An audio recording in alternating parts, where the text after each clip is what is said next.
impyerno kayo. Magkita-kita tayo doon. At huwag kayong matakot, sinasabi ko, kung mapunta tayo sa impyerno, marami tayo.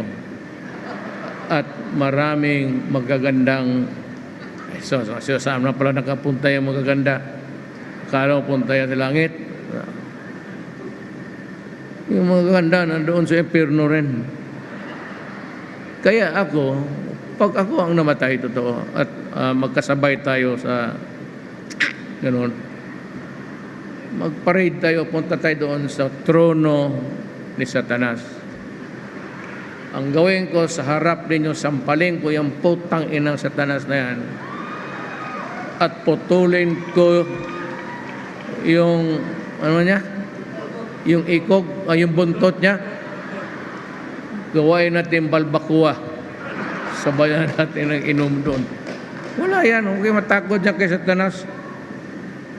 Ano bang tayo patakutin ng Satanas? Nakaputa. Di bale, malapit na tayo mag-take over. Kaya kung may eleksyon lang, panalo talaga tayo doon.